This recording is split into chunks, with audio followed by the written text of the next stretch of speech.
Recycler view की part 2 में आपका स्वागत है। और इस वीडियो में हम देखेंगे कि कैसे हम रिसाइकलर व्यू में वन क्लिक लिसनर लगा सकते हैं। वैसे तो रिसाइकलर व्यू में वन क्लिक लिसनर लगाने का तरीका काफ़ी सारे हैं, लेकिन इस वीडियो में हम देखेंगे कि कैसे हम व्यू होल्डर के अंदर वन क्लिक लिसनर लगा सकते हैं।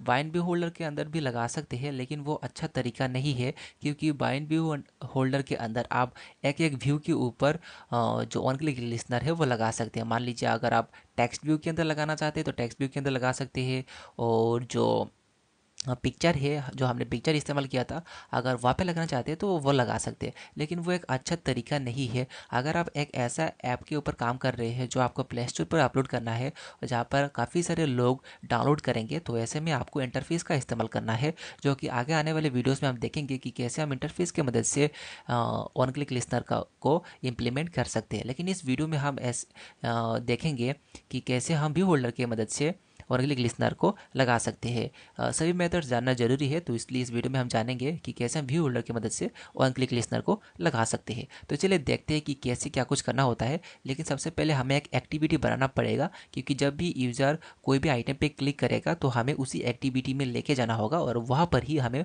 वो सभी डिटेल्स शो करवाना होगा। तो चलिए पहले एक्टिविटी में राइट क्लिक करके एक एक्टिविटी बना लेते हैं। तो सिंपली मैं राइट क्लिक में क्लिक करता हूँ और न्यू पे क्लिक करके एक एम्प्टी एक्टिविटी क्रिएट कर लेते हैं। तो एम्प्टी एक्टिविटी में मैंने क्लिक कर दिया है और बेसिकली मैं यहाँ पे नाम दे दूंगा डिटेल एक्टिविटी, और इसको फिनिश करते हैं। उसके बाद पहले यहाँ पे बाइंडिंग को कनेक्ट करूँगा और जो हम मेरे मोबाइल में जो नाइट मोड है उसको डिसेबल कर दूंगा इस ऐप के लिए। तो वो सब काम कर लेता हूँ जल्द से जल्द। तो यहाँ पे आप देख सकते हैं मैंने बाइंडिंग को भी डाल दिया है और साथ साथ ऐप कॉम्पैक्ट डेलीगेट की मदद से मैंने जो नाइट मोड है उसको डिसेबल कर दिया है। तो चलिए अभी हम चलते हैं एडाप्टर के अंदर और वहाँ पे वन क्लिक लिसनर का जो मेथड है वो डाल देते हैं। तो आपको क्या करना है, जो व्यू होल्डर है आपका, जो भी आपका व्यू होल्डर का नाम रहेगा उसके अंदर आपको मिलेगा एक ये जो आइटम व्यू का मेथड, उसके अंदर आपको आना है, जहाँ पर आपने जो फाइंड व्यू बाय आईडी किया है वहाँ पे आना है। और वहाँ पे आने के बाद आपको लिखना है item view dot set on click listener, और उसके अंदर आपको लिखना है न्यू वन क्लिक लिसनर। तो जैसे ही लिखेंगे आपके पास एक वन क्लिक लिसनर का एक मेथड आ जाएगा। और अभी आपको क्या करना है, इंटेंट की मदद से दूसरे एक्टिविटी के अंदर यूज़र को लेके जाना है। तो आपको लिखना है intent is equals to new intent, और इस इंटेंट के अंदर आपको करंट एक्टिविटी और दूसरी एक्टिविटी में जाने के लिए दूसरे एक्टिविटी का नाम यहाँ पे डालना होगा। तो फिलहाल तो हम एक्टिविटी के अंदर नहीं है, हम है एडेप्टर के अंदर। तो हमने ऊपर जो कॉन्टेक्स्ट पास किया था, जो आप देख सकते हैं कॉन्टेक्स्ट जो कंस्ट्रक्टर के अंदर भी हमने पास किया था, तो हमें क्या मिलेगा, जो एडाप्टर से जो भी हमने एडाप्टर के अंदर, मैं आपको दिखाता हूँ, ये रहा हमारा मेन एक्टिविटी और यहाँ पे हमने जो एडाप्टर पर्सन के एडाप्टर बनाया था और वहाँ पे हमने दिस पास किया था। तो दिस का मतलब है कि इस एक्टिविटी का कॉन्टेक्स्ट। तो हमें क्या होगा कि यहाँ पर इस कॉन्टेक्स्ट में उस मेन एक्टिविटी का कॉन्टेक्स्ट मिल जाएगा। तो इसके लिए हम क्या करेंगे, यहाँ पे कॉन्टेक्स्ट पास कर देंगे ताकि हमें वो जो मेन एक्टिविटी का कॉन्टेक्स्ट है वो मिल जाए। और उसके बाद हम जिस भी एक्टिविटी में जाना चाहते हैं उस एक्टिविटी का नाम यहाँ पे लिख देंगे। तो उस एक्टिविटी का नाम है डिटेल एक्टिविटी डॉट क्लास। तो इस तरीके से आपको लिखना होगा। और उसके बाद यहाँ पे आपको लिखना होगा स्टार्ट एक्टिविटी, लेकिन स्टार्ट एक्टिविटी डायरेक्टली लिखेंगे तो आपको नेम मिलेगा। आपको लिखना होगा कॉन्टेक्स्ट डॉट स्टार्ट एक्टिविटी और उसके अंदर आपको पास कर देना है इंटेंट। तो इतना तक ये आपको यहाँ पे करना है। उसके बाद हमें क्या करना है, कुछ इन्फॉर्मेशन भी भेजना है डिटेल्स एक्टिविटी में, जैसे कि यूज़र का नेम हो गया और पिक्चर हो गया। तो इसके लिए हमें यहाँ पे लिखना होगा इंटेंट डॉट पुट एक्स्ट्रा, और इस पुट एक्स्ट्रा में आपको कोई भी एक नाम देना होगा। तो हम नेम लेके जा रहे हैं दूसरी एक्टिविटी में, तो इसके लिए मैं यहाँ पे नेम दे दे रहा हूँ, और जो भी चीज़ आपको लेके जाना है वो भी यहाँ पे पास करना होगा। तो हम क्या करेंगे, मॉडल से डायरेक्टली डिटेल्स गेट कर लेंगे। तो इसके लिए हमें क्या करना होगा, यहाँ पे हमारा जो मॉडल का नाम है वो डालना होगा। तो हमारा मॉडल का नाम है आइटम, इसका नाम मैं रख देता हूँ आइटम। और उसके बाद हमें क्या करना है, जो हमने लिस्ट बनाया था ऊपर, मैं आपको दिखाता हूँ यह वाला लिस्ट, इस लिस्ट से हमें क्या करना होगा, जो आइटम का पोजीशन है वो उसको गेट करना होगा। यानी कि यूज़र जिस भी आइटम पे क्लिक करे हमें उस स्पेसिफिक आइटम का ही डाटा मिले, ना कि सभी आइटम्स का मिल जाए। तो इसके लिए हमें क्या करना होगा, जो लिस्ट हमने बनाया था उस लिस्ट को डालना होगा और उसके बाद गेट करना होगा पोजीशन। तो अगर आप व्यू होल्डर के अंदर आइटम का जो पोजीशन पाना चाहते हैं तो उसके लिए यहाँ पे डायरेक्टली पोजीशन नहीं लिख सकते क्योंकि यहाँ पे कोई भी पोजीशन आपको नहीं मिलता है। तो इसके लिए आपको लिखना होगा गेट एडाप्टर पोजीशन। तो यहाँ से आपको क्या होगा कि आइटम का जो पोजीशन है रिसाइकलर व्यू का वो मिल जाएगा और उसके बाद इसी आइटम की मदद से आप नाम को गेट कर सकते हैं। तो आइटम डॉट गेट नेम हो जाएगा इस तरीके से। सेमीकोलन डाल दीजिए और इसको मैं डुप्लीकेट करूंगा और इस तरीके से मैं नेम की जगह यहाँ पे लिख दूंगा पिक्चर और यहाँ पे मैं कर दूंगा गेट पिक्चर। तो इस तरीके से हमें पिक्चर भी मिल जाएगा। तो इतना तक ही यहाँ पे करना है और अगर आप ये जो 5-6 लाइन का कोड लिखते हैं तो आपका एडाप्टर का काम खत्म हो चुका है। अभी हमें क्या करना है, डिटेल एक्टिविटी का जो डिज़ाइन पार्ट है वो कंप्लीट कर लेते हैं। हम यहाँ पे क्या करेंगे, इमेज शो कर पाएंगे और साथ ही साथ जो टेक्स्ट है वो शो कर पाएंगे। तो इसके लिए इमेज व्यू से एक इमेज व्यू यहाँ पे ले लेते हैं और इस इमेज व्यू का कोई भी एक इमेज डाल देते हैं जस्ट ऐसे डेमो के लिए। इसको ओके पे क्लिक करते हैं तो हमारा जो इमेज व्यू है यहाँ पे आ जाएगा। और उसके बाद हमें एक व्यू भी चाहिए। व्यू किस लिए चाहिए मैं आपको बताऊंगा, लेकिन पहले इसको ले लेते हैं यहाँ पर। और साथ साथ टेक्स्ट व्यू भी चाहिए। तो ये 3 व्यूज़ हमें चाहिए। इमेज व्यू में हम इमेज शो करवाएंगे, टेक्स्ट व्यू में हम नेम शो करवाएंगे और व्यू इसलिए है ताकि हम यहाँ पे थोड़ा सा डिज़ाइन पार्ट कर सके। व्यू में हम एक ग्रेडियंट शो करवा देंगे और इस टेक्स्ट व्यू के पीछे आ जाएगा। तो पहले क्या करते हैं, इमेज व्यू को सिलेक्ट करते हैं और हॉराइजेंटली एंड वर्टिकली इसको पेरेंट कर देते हैं। और उसके बाद हम क्या करेंगे, इस व्यू को जो विड्थ है उसको हम कर देंगे मैच पेरेंट और जो हाइट है उसको हम कर देंगे 100 dp। और इस तरीके से ये जो इमेज व्यू है, इस इमेज व्यू की जो हाइट है या फिर विड्थ है उसको भी मैच पेरेंट कर देंगे और इस तरीके से हम हाइट को भी मैच पेरेंट कर देंगे। और उसके बाद हम क्या करेंगे, इस व्यू को पकड़ेंगे और सबसे आखिर में लेके आएंगे और हम हॉराइजेंटली इसको भी पेरेंट कर देंगे। उसके बाद ये जो टेक्स्ट व्यू है, इस टेक्स्ट व्यू का भी हम डिजाइनिंग पार्ट कर लेते हैं। पहले टेक्स्ट साइज पे चलते हैं, टीएस लगेंगे, आपको टेक्स्ट साइज मिल जाएगा।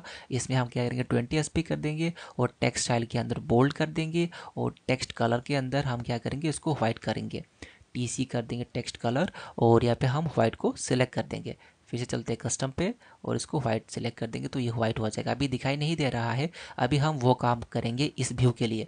तो इसके लिए हमें क्या करना है, डोरेबल में जाके ग्रेडियंट बनाना पड़ेगा। तो इसके लिए डोरेबल में राइट क्लिक करिए, न्यू पे जाइए और डोरेबल रिसोर्स फाइल पे जाइए और यहाँ पे कोई भी एक नाम दे दीजिए। तो यहाँ पे मैंने ग्रेडियंट दे दिया है ब्लैक ग्रेडियंट और इस सिलेक्टर से आपको करना है शेप और ओके कर देना है।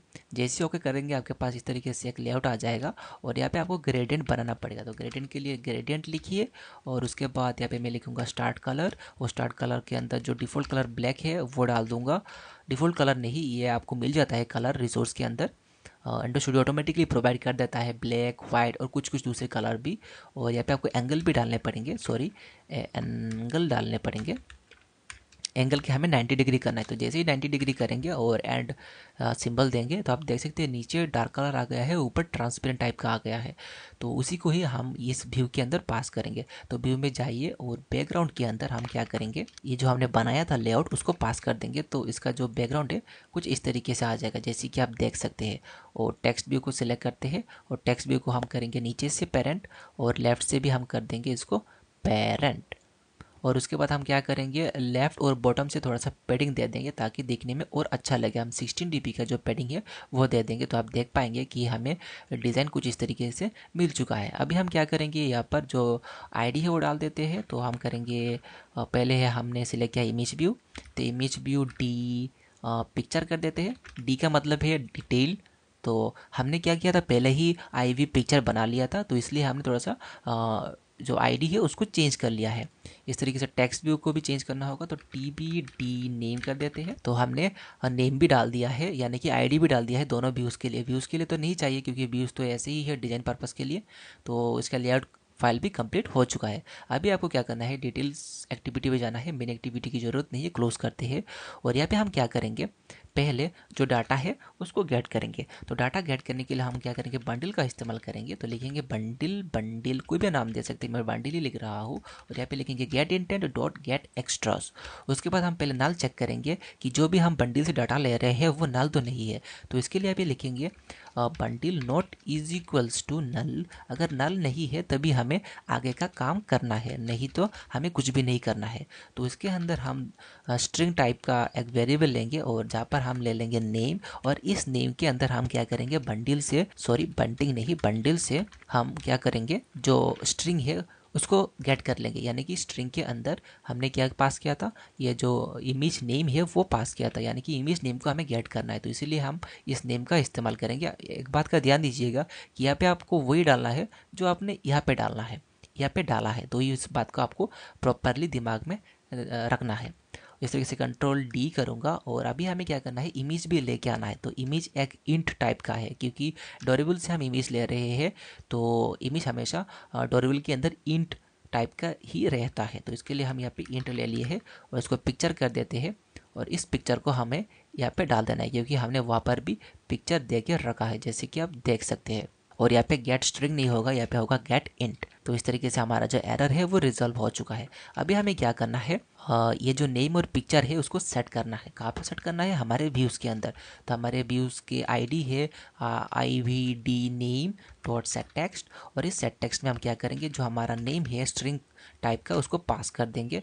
और इस तरीके से हम क्या करेंगे, इमेज व्यू के अंदर भी जो हमारा इमेज व्यू है डी पिक्चर, उसके अंदर हमें क्या करना है, इमेज को सेट करना है। तो इमेज सेट करने के लिए हम सिलेक्ट करेंगे सेट इमेज रिसोर्स। ध्यान दीजिएगा कि जब भी आप इंट में आप कोई भी इमेज को सेट कर रहे हैं तो हमेशा सेट इमेज रिसोर्स ही लीजिएगा, और इस पिक्चर को हम यहाँ पे पास कर देंगे।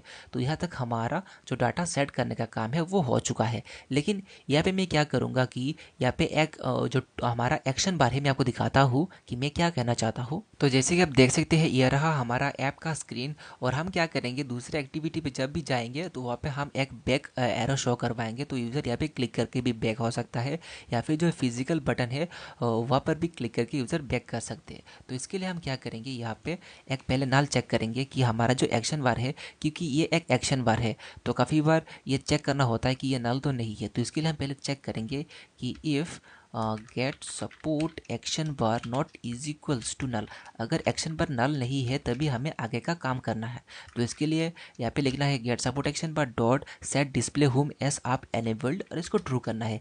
एक्चुअली ये जो लाइन है ये क्या करता है, एक्शन बार के ठीक यहाँ पर आप देख सकते हैं कुछ इस तरीके से एरो लेके आ जाता है, तो वही हमें चाहिए। तो वही हम यहाँ पे करने जा रहे हैं।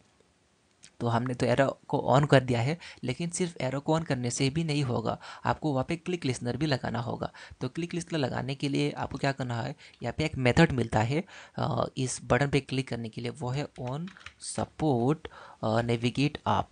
और आपको क्या करना है, ये जो रिटर्न सुपर है उसके ठीक ऊपर ऑन बैक प्रेस का एक मेथड आपको मिलता है, वो डाल देना है। तो कुछ इस तरीके से, तो ये मेथड क्या करेगा, जो बैक प्रेस है उसको एनेबल कर देगा, ताकि जब भी यूज़र उस एरो बटन पे क्लिक करेगा यूज़र बैक हो जाएगा और पिछली एक्टिविटी के ऊपर चला जाएगा। तो यहाँ तक हमारा जो कोड पार्ट है वो ख़त्म हो चुका है। चलिए ऐप को रन करते हैं और देखते हैं कि हमारा जो ऐप है वो सक्सेसफुली काम कर रहा है या नहीं। तो चलिए रन पे क्लिक करते हैं।